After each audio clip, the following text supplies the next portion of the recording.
Uttareshwar coaching क्लासेसमध्ये आपले हार्दिक स्वागत. चला आपलं उदाहरण I equal to integration of sin 6 upon sin 10 into sin 4 dx. याला आपण काय करूया सॉल्व्ह करायचं. तर घाबरायचं नाही, एकदम सिंपल क्वेश्चन आहे. ठीक आहे, तर आपण बघूया याला काय करायचं, थोडंसं ऍडजस्ट करायचं. आपला न्यूमरेटर चेक करायचा आणि डिनोमिनेटर चेक करायचं. मग थोडासा फरक तुम्हाला झाला. इथे काय म्हणतात sin 10x into sin 4x.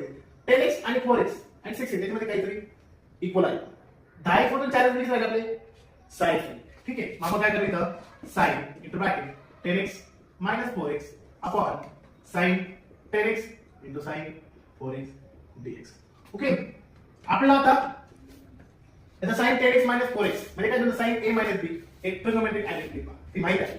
ठीक आहे, आपली sin a minus b ची काय तुमची sin a into cos b minus cos a into sin b. मग इथे काय होतं तिथं sin 10x into cos 4x minus cos 10x into sin 4x divided by हे तुमचं आहे तसं sin 10x into sin 4x हे तुमचा dx आहे तसं.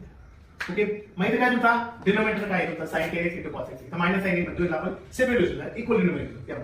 मग काय लिहितो तिथं sin 10x into cos 4x divided by sin 10x into sin 4x minus cos 10x into sin 4x divided by इथे काय तुमचं बाळांनो sin 10x into sin 4x dx.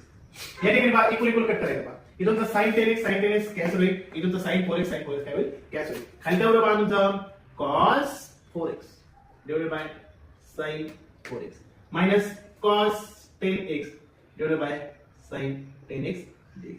आता इंटिग्रेशन सेपरेट करून घ्यायचे.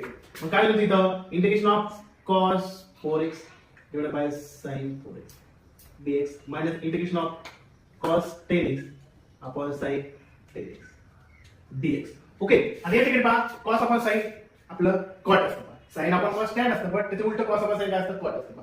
म्हणून काय आहे तुमचं integration of cot 4x dx integration of इथं पण तेच cos आणि sin काय तुमचं cot 10x dx.